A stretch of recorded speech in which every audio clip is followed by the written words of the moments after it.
Welcome, friends of the Greasy Shop Rag. Today we're going to take a look at a Husqvarna 122HD60 Hedge trimmer.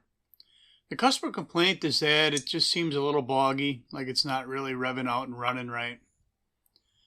So I got a feeling that this newer machine is just going to need a carburetor adjustment. But before I do that, I want to take a look at what he's got going on here. Look at his fuel.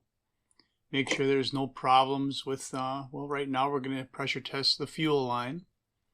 I'm going to put 10 pounds of pressure on here and see if it holds.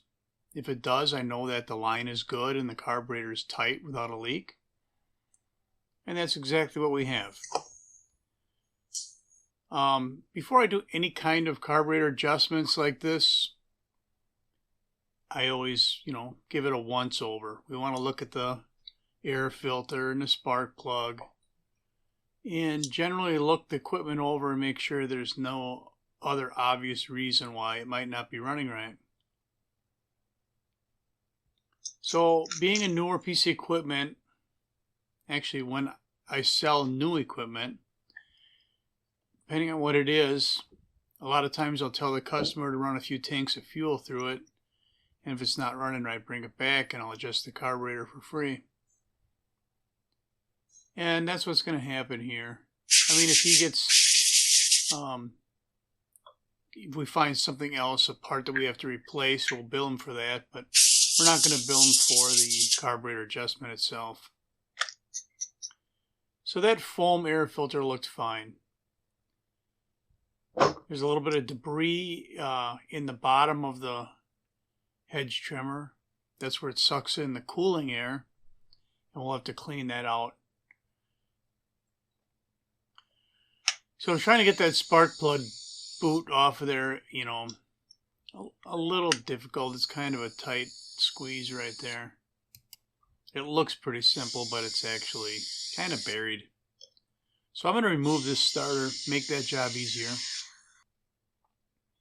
And then we can see if there's any debris underneath there. So this looks pretty normal. If there's anything at all that appears to be wound up in there, you might even want to pull the flywheel and make sure there's no length of grass or something like that wound up around the crank, because it can take out the crank seal. So we're going to break the spark plug loose here. We got to have the right scrunch to do that. And what do we got? Well, it looks really rich, and I'm not surprised. Hedge trimmers don't typically run. What the hell has he got going on here? There we go. Camera, not a multimeter. So hedge trimmers typically run slow, and if they're adjusted rich, you're going to get some carbon. The cylinder itself looks pretty good in here, though. So far, I haven't found anything but a rich spark plug. And that's pretty much what I expected to find. So we're done looking at this. So we've got a fresh, properly gapped spark plug. I'm going to thread it in here.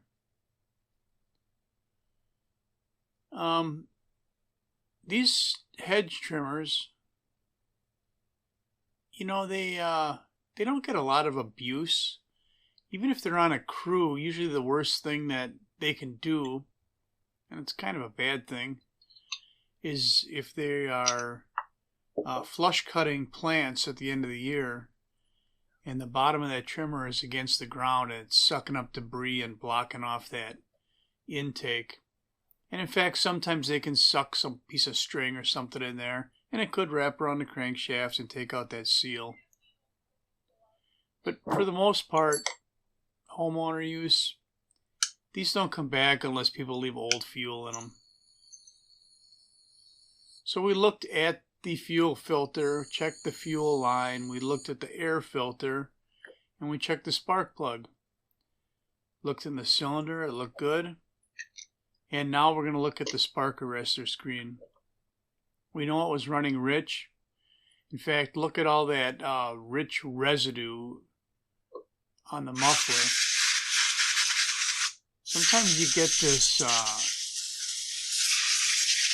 ooze that comes out of a muffler when they're running rich and they don't have a lot of high-speed run time, not enough to burn off any excess oil residue that's in the muffler, and then you can get it oozing out like this.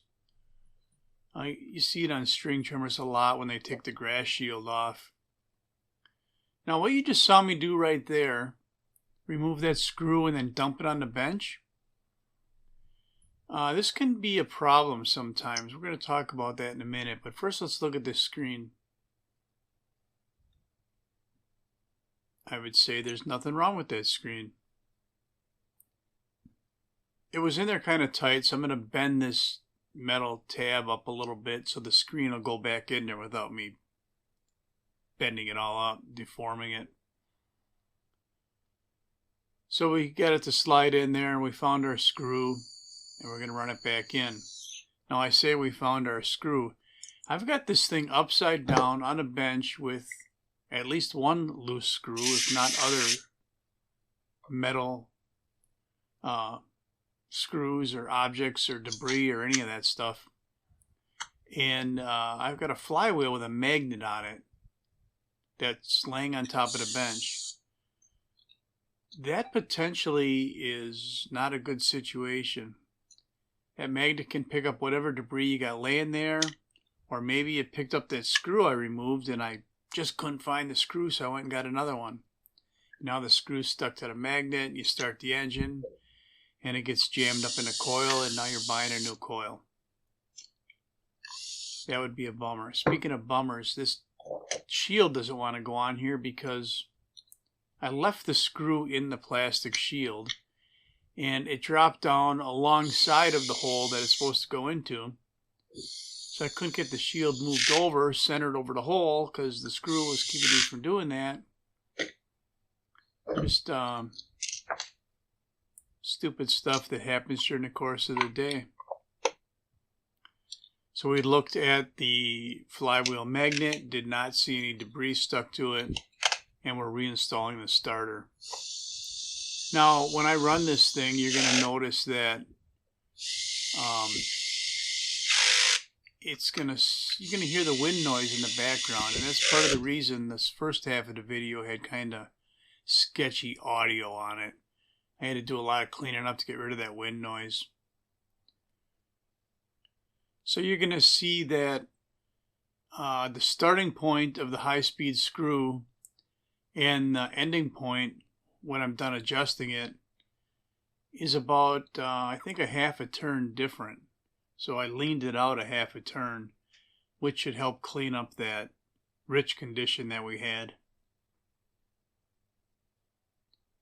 You're also going to see that these little 22cc Husky engines really start easy when the low speed is adjusted right.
Thanks for watching.